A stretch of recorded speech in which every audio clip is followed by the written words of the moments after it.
Olá, meus amigos, voltamos para a nossa aula sobre o Livro dos Espíritos, um livro escrito por Allan Kardec, pelos Espíritos. Nós estamos na segunda parte do livro, no capítulo 5, onde ele fala sobre as considerações sobre a pluralidade das existências. Então, esse assunto, pluralidade das existências, é um assunto tão importante que Kardec resolveu fazer determinadas considerações a esse respeito.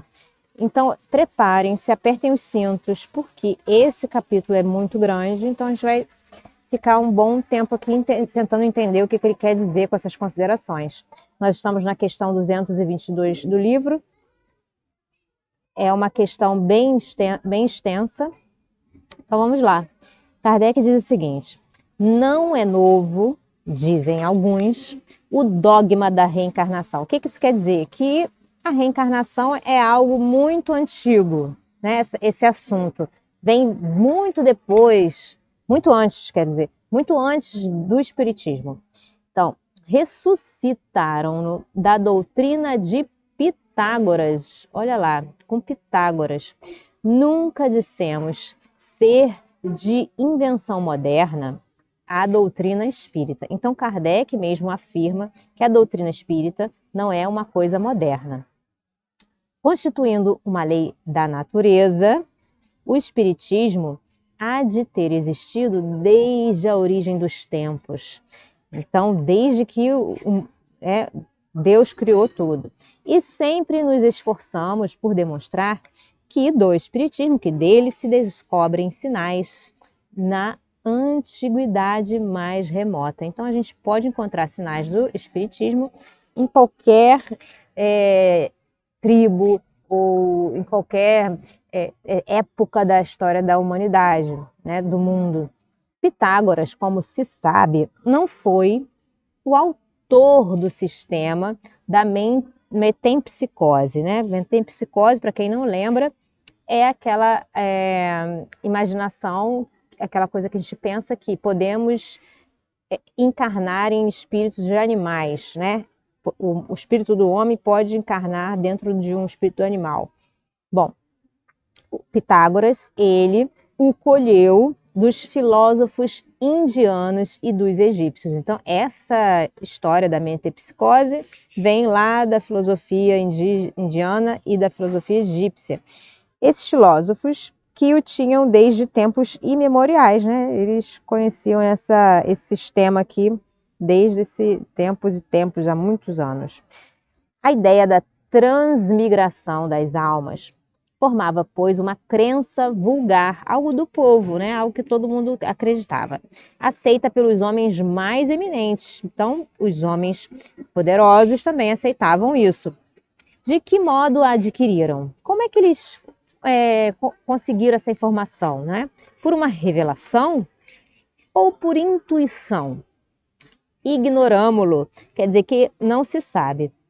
Seja, porém, como for, o que não padece de dúvida é que uma ideia não atravessa séculos e séculos, nem consegue impor-se a inteligências de escola se não contiver algo de sério. Então, essa ideia deve ser séria porque ela atravessou muitos e muitos séculos. Assim, a ancianidade desta doutrina, em vez de ser uma objeção, seria prova a seu favor. Então, a doutrina da reencarnação, por ser muito, muito antiga, é algo bom, não é algo ruim, né? É algo que ajuda a gente a entender melhor as coisas. Contudo, entretanto, porém, a metempsicose dos antigos e a moderna doutrina da reencarnação há, como também se sabe, profunda diferença, assinalada pelo fato de os espíritos rejeitarem de maneira absoluta a transmigração da alma do homem para os animais e reciprocamente. Então, de acordo com os espíritos, a alma do homem não vai para almas de animais, nem a de animais vai para homens. Portanto, ensinando o dogma da pluralidade das existências corporais, os espíritos renovam uma doutrina que teve origem nas primeiras idades do mundo e que se conservou no íntimo de muitas pessoas até aos nossos dias. Então, essa essas muitas existências vêm de séculos e séculos, muito antes do espiritismo existir. Simplesmente, os espíritos, apresentam de um ponto de vista mais racional, mais acorde com as leis progressivas da natureza e mais de conformidade com a sabedoria do Criador, despindo-a de todos os acessórios da superstição. Então não tem nada de supersticioso nesse dogma da pluralidade das existências, da reencarnação. Não é superstição. Circunstância digna de nota é que não só neste livro os espíritos a ensinaram no decurso dos últimos tempos, já antes da sua publicação, numerosas comunicações da mesma natureza se obtiveram em vários países, multiplicando-se depois consideravelmente. Então, essa circunstância na qual os espíritos falam com a gente não é só aqui nesse livro, nessa época que foi escrito o livro. Isso já vem de muitos outros países e em outras épocas. Talvez fosse aqui o caso de examinarmos por que os espíritos não parecem todos de acordo sobre esta questão. Mais tarde, porém, voltaremos a esse assunto. Então, muitos espíritos não estão todos de acordo com a questão que a gente está falando. Examinaremos de outro ponto de vista a matéria e, abstraindo de qualquer intervenção dos espíritos, deixemos-los de lado, por enquanto. Então, vamos examinar as coisas. Vamos imaginar que esta teoria nada tenha que ver com eles, né? Suponhamos mesmo que jamais se haja cogitado de espíritos.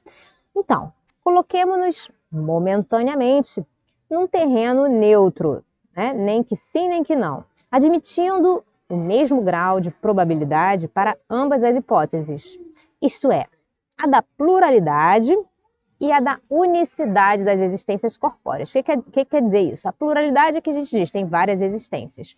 A unicidade é que a gente diz, só tem uma existência. Vejamos para que lado a razão e o nosso próprio interesse nos farão pender. Bom, muitos repelem a ideia da reencarnação pelo só motivo de ela não lhes convir. Quer dizer, eu não tenho interesse, isso não me convém, isso não me diz nada. Então eu não acredito nisso. Então muitos dizem que uma existência já lhes chega de sobra, né? Já basta uma vida, não quero outras. E que, portanto, não desejariam recomeçar outra existência semelhante. Então não quero fazer mais uma vida, eu quero viver só essa e que acabe logo e nunca mais precise voltar para nenhuma vida. Que eu vá para o nada, da onde eu vim, né? Então muitas pessoas pensam assim. De alguns sabemos que saltam em fúria só com pensarem que tenham de voltar à Terra. Então eles ficam enraivecidos mesmo, não querem voltar para a Terra.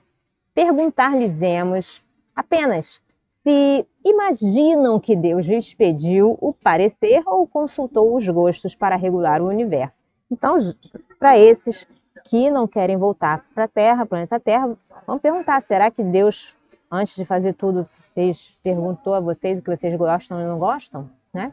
Uma de duas, ou a reencarnação existe, ou a reencarnação não existe.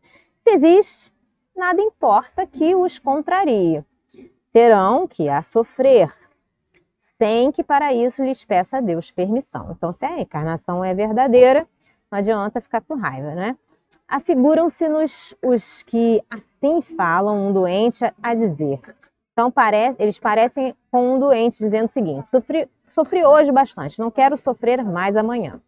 Qualquer que seja o seu mau humor, não terá por isso que sofrer menos no dia seguinte, nem nos que se sucederem, até que se ache curado. Conseguintemente, se os que de tal maneira se externam tiverem de viver de novo corporalmente, tornarão a viver, reencarnarão.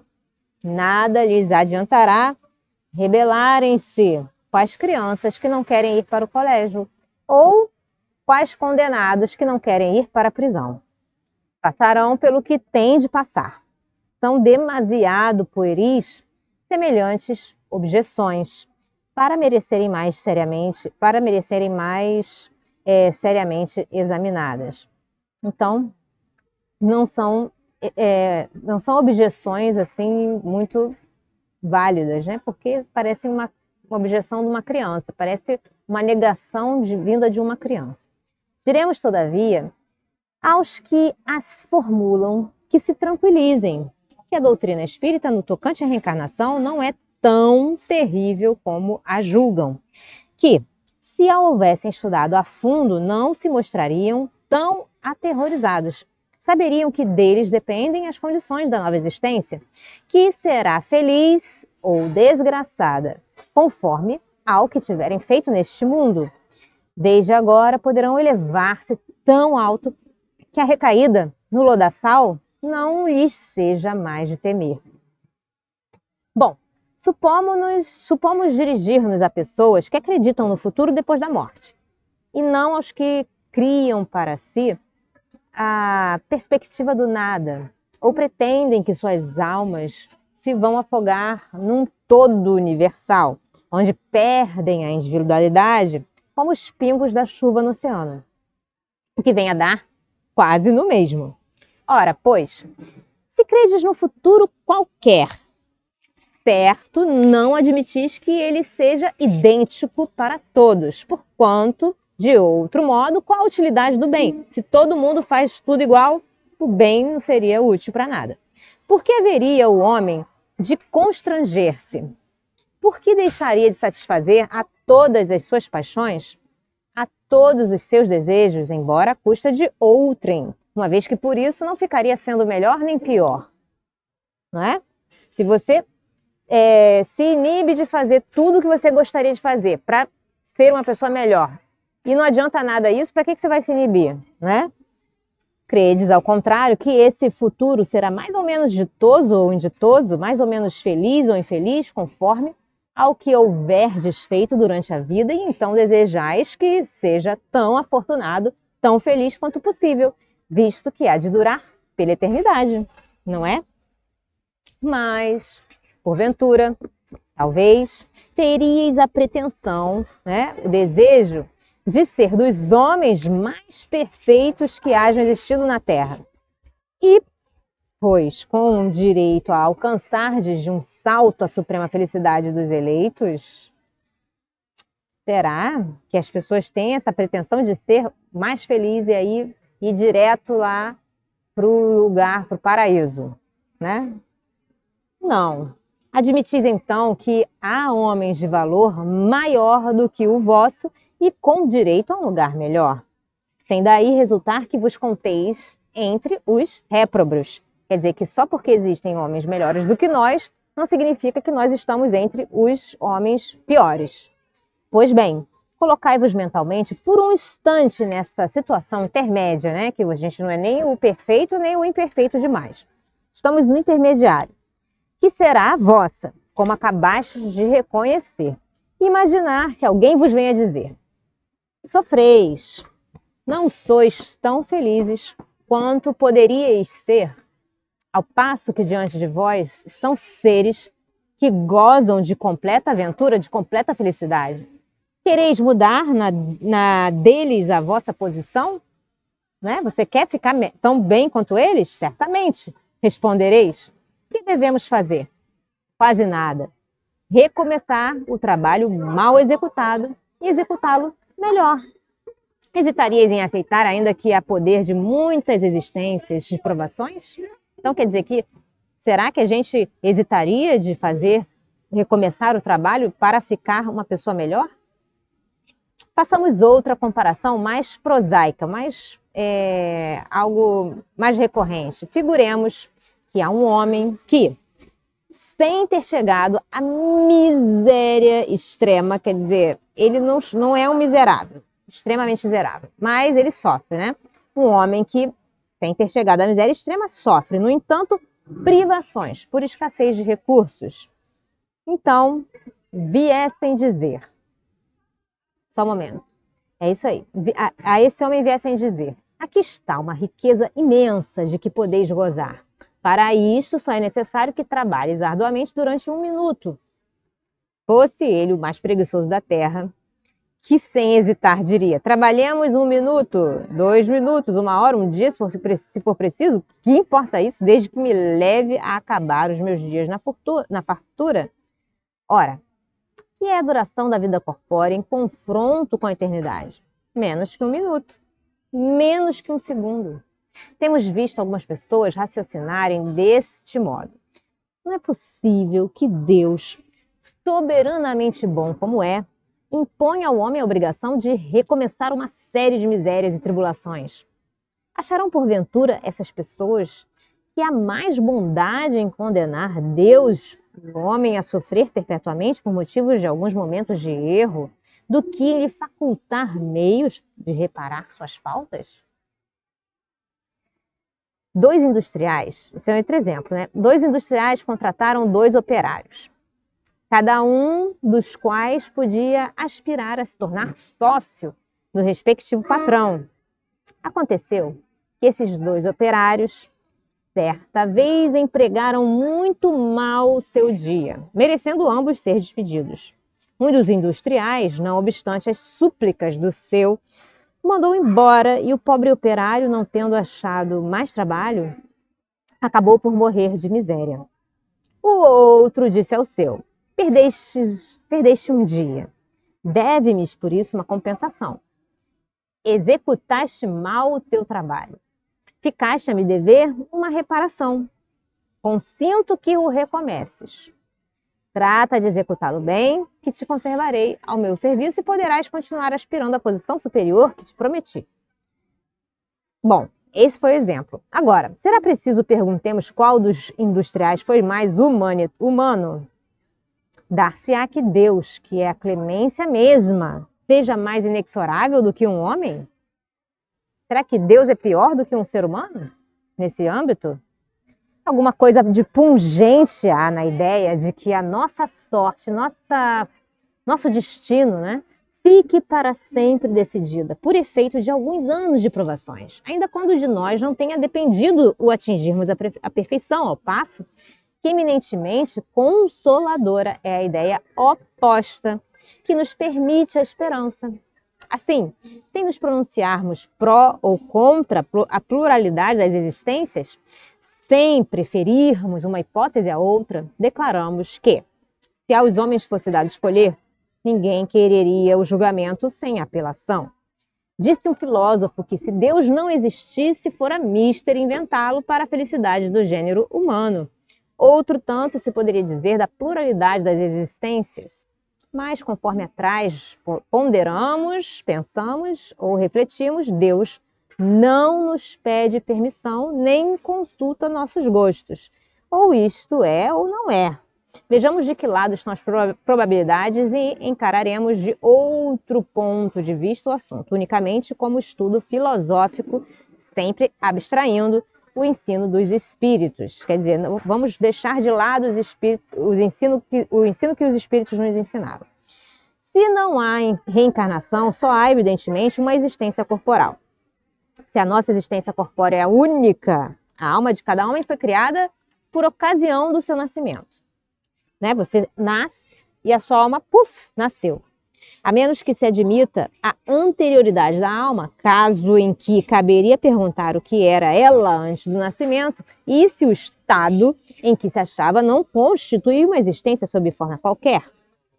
Não há meio termo. Ou a alma existia ou não existia antes do corpo. Se existia, qual a sua situação?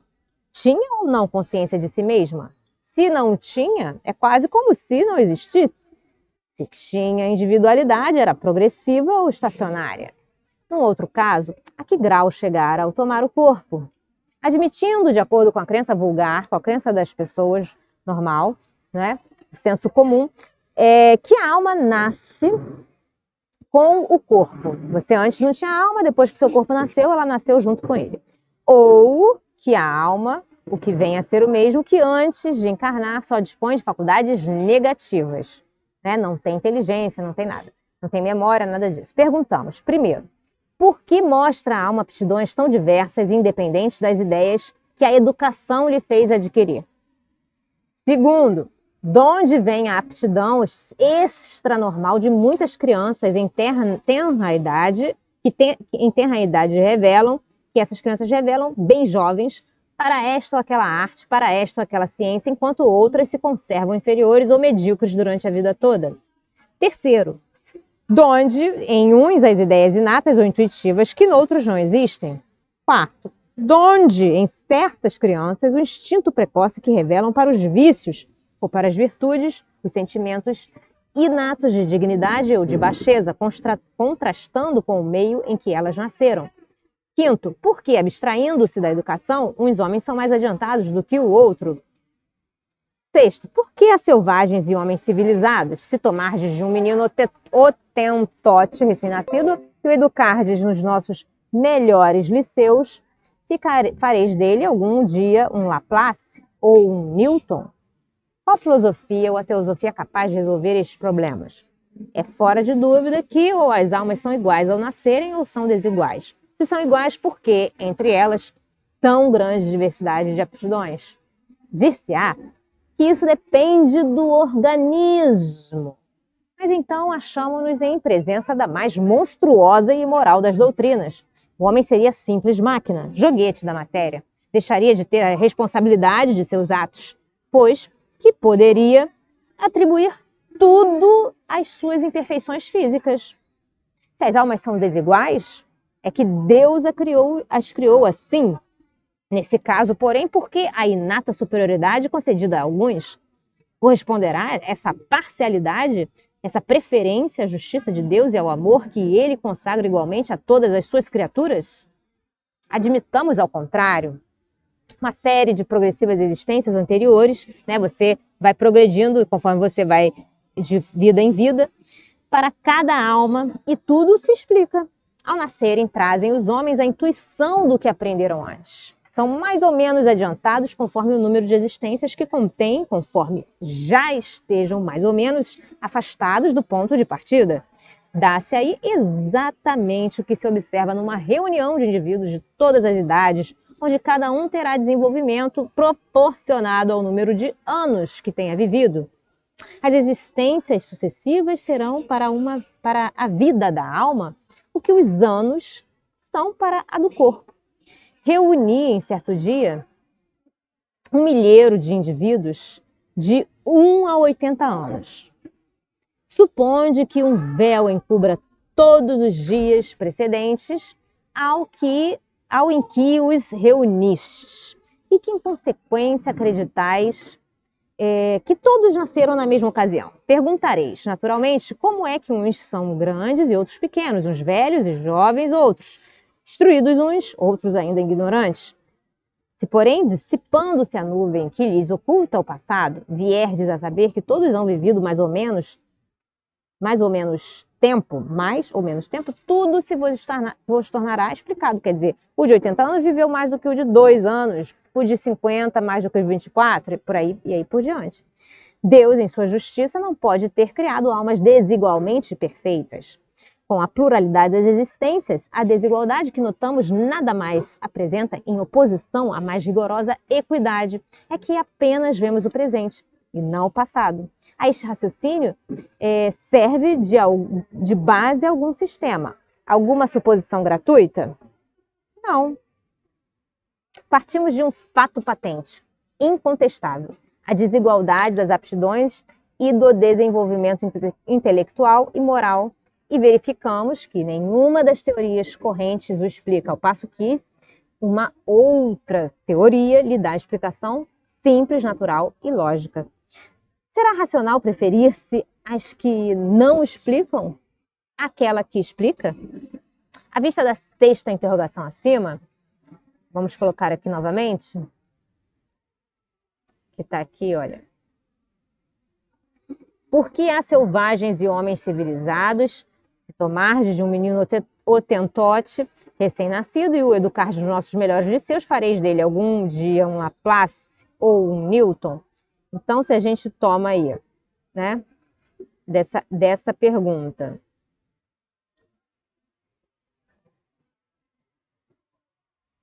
à vista dessa pergunta, Dirão naturalmente que o Hotentote é de raça inferior. Perguntaremos então se o Hotentote é ou não um homem. Se é, porque a ele e a sua raça privou Deus dos privilégios concedidos à raça caucásica. Se não é, por que tentar fazê-lo cristão? A doutrina espírita tem mais amplitude do que isto. Segundo ela, não há muitas espécies de homens, há tão somente homens cujos espíritos estão mais ou menos atrasados, porém todos suscetíveis de progredir. Não é este princípio mais conforme a justiça de Deus? Vimos de apreciar a alma com relação ao seu passado e ao seu presente. Se a considerarmos tendo em vista o seu futuro, esbarraremos nas mesmas dificuldades. Primeiro, se a nossa existência atual é que só ela decidirá a nossa sorte vindoura, nosso destino, quais, na vida futura, as posições respectivas do selvagem e do homem civilizado? Estarão no mesmo nível ou se acharão distanciados um do outro no tocante à soma de felicidade eterna que lhes caiba? Segundo, o homem que trabalhou toda a sua vida por melhorar-se virá a ocupar a mesma categoria de outro que se conservou em grau inferior de adiantamento, não por culpa sua, mas porque não teve tempo nem possibilidade de se tornar melhor? Terceiro, o homem que praticou o mal por não ter podido instruir-se será culpado de um estado de coisas cuja existência em nada dependeu dele? Quarto, trabalha-se continuamente por esclarecer, moralizar, civilizar os homens, mas, em contraposição a um que fica esclarecido, milhões de outros morrem todos os dias antes que a luz lhes tenha chegado. Qual a sorte, qual o destino desses últimos? Serão tratados como réprobos? No caso contrário, caso não sejam tratados como réprobos, não sejam marginalizados, que fizeram para ocupar categoria idêntica à dos outros. Quinta pergunta: que sorte, que destino aguarda os que morrem na infância quando ainda não puderam fazer o bem nem o mal? Se vão para o meio dos eleitos, por que esse favor, sem que coisa alguma hajam feito para merecê-lo? Em virtude de que privilégio eles se veem isentos das tribulações da vida. Haverá alguma doutrina capaz de resolver esses problemas? Admitam-se as existências consecutivas e tudo se explicará conformemente à justiça de Deus. O que se não pôde fazer numa existência, faz-se em outra. Assim é que ninguém escapa à lei do progresso, que cada um será recompensado segundo o seu merecimento real e que ninguém fica excluído da felicidade suprema a que todos podem aspirar, quaisquer que sejam os obstáculos com que topem no caminho. Essas questões facilmente se multiplicariam ao infinito, porquanto inúmeros são os problemas psicológicos e morais que só na pluralidade das existências encontram solução. Limitamos-nos a formular-as de ordem mais geral. Como quer que seja, alegar-se-á talvez que a Igreja não admite a doutrina da reencarnação, que ela subverteria a religião. Não temos o intuito de tratar dessa questão neste momento. Basta-nos o havermos demonstrado que aquela doutrina é eminentemente moral e racional. Ora, o que é moral e racional não pode estar em oposição a uma religião que proclama ser Deus a bondade e a razão por excelência. Que teria sido da religião se, contra a opinião universal e o testemunho da ciência, se houvesse obstinadamente recusado a render-se à evidência, expulsado de seu seio todos os que não acreditassem no movimento do Sol ou nos 6 dias da criação?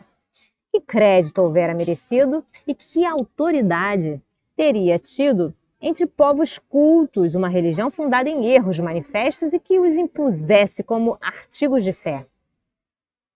Logo que a evidência se patenteou, a Igreja criteriosamente se colocou do lado da evidência. Uma vez provado que certas coisas existentes seriam impossíveis sem a reencarnação, que, a não ser por esse meio, não se consegue explicar alguns pontos do dogma, cumpre admiti-lo e reconhecer meramente aparente o antagonismo entre esta doutrina e a dogmática.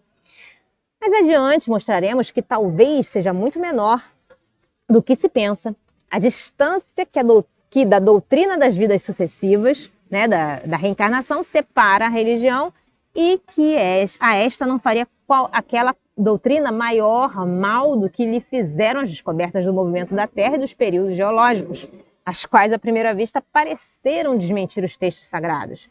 Demais, o princípio da reencarnação ressalta de muitas passagens das Escrituras, achando-se especialmente formulado de modo explícito no Evangelho, quando ele diz assim: quando desciam da montanha, depois da transfiguração, Jesus lhes fez esta recomendação: não faleis a ninguém do que acabastes de ver, até que o Filho do Homem tenha ressuscitado dentre os mortos.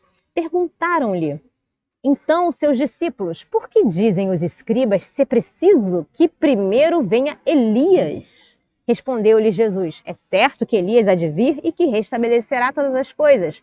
Mas eu vos declaro que Elias já veio, e eles não o reconheceram e o fizeram sofrer como entenderam. Do mesmo modo darão a morte ao Filho do Homem. Compreenderam então seus discípulos que era de João Batista que ele lhes falava. São Mateus capítulo 17. Pois que João Batista for Elias, houve reencarnação do espírito ou da alma de Elias no corpo de João Batista. Em suma, como quer que opinemos acerca da reencarnação, quer a aceitemos, quer não aceitemos, isso não constituirá motivo para que deixemos de sofrê-la, desde que ela exista, malgrado a todas as crenças em contrário.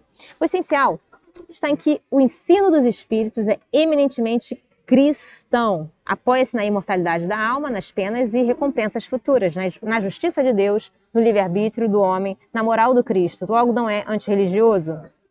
Temos raciocinado, abstraindo, como dissemos, de qualquer ensinamento espírita que para certas pessoas carece de autoridade. Não é somente porque veio dos espíritos que nós e tantos outros nos fizemos adeptos da pluralidade das existências. É porque essa doutrina nos pareceu mais lógica e porque só ela resolve questões até então insolúveis. Ainda quando fosse da doutrina de um simples mortal, tê-la-íamos igualmente adotado e não houvéramos hesitado um segundo mais em renunciar às ideias que esposávamos.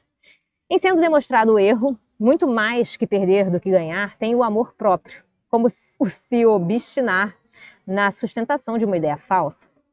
Assim também, tê-la-íamos repelido, mesmo que provindo dos espíritos, se nos parecer a contrária razão, como repelimos muitas outras, pois sabemos por excelência que não se deve aceitar cegamente tudo que venha deles, da mesma forma que se não deve adotar às cegas tudo que proceda dos homens.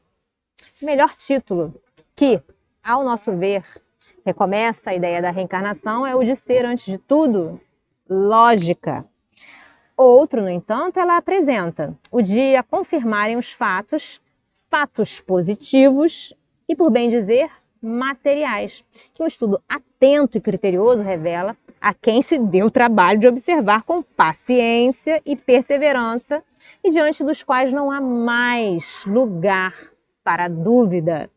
Quando esses fatos se houverem vulgarizado, quer dizer, todo mundo já tiver entendido tudo, como os da formação do movimento da Terra, por exemplo, forçoso será que todos se rendam à evidência e os que se lhes colocaram em oposição ver-se-ão constrangidos a desdizer-se. Reconheçamos, portanto, em resumo, que só a doutrina da pluralidade das existências explica o que, sem ela, se mantém inexplicável, que é altamente consoladora e conforme a mais rigorosa justiça, que constitui para o homem a âncora da salvação que Deus, por misericórdia, lhe concedeu. As próprias palavras de Jesus não permitem dúvida a tal respeito. Eis o que se lê no Evangelho de São João, capítulo 3. Respondendo a Nicodemos, disse Jesus: em verdade te digo, se um homem não nascer de novo, não poderá ver o reino de Deus. E disse-lhe Nicodemos: como pode um homem nascer, já estando velho? Pode tornar ao ventre de sua mãe para nascer segunda vez? Respondeu Jesus: em verdade te digo, que se um homem não renascer da água e do Espírito, não poderá entrar no reino de Deus. O que é nascido da carne é carne, e o que é nascido do Espírito é Espírito. Não te admires que eu te tenha dito, é necessário que torneis a nascer. Ver adiante, parágrafo ressurreição da carne, número 1010. Ok, gente? Ficamos por aqui por hoje. Eu espero que vocês tenham gostado dessa leitura, dessa explicação, né? Esse formato, tanto quanto eu. Eu desejo a vocês um dia maravilhoso. Se vocês gostaram desse vídeo, deixem o seu like, dá uma curtida no nosso vídeo, se inscrevam no nosso canal, apertem o sininho para receber notificações quando a gente colocar novos conteúdos. Façam perguntas, deem sugestões, comentem nosso vídeo. Isso é muito bom para que a gente siga em frente, fazendo cada vez melhor o nosso trabalho. Deus abençoe a todos e até a próxima. Tchau, tchau.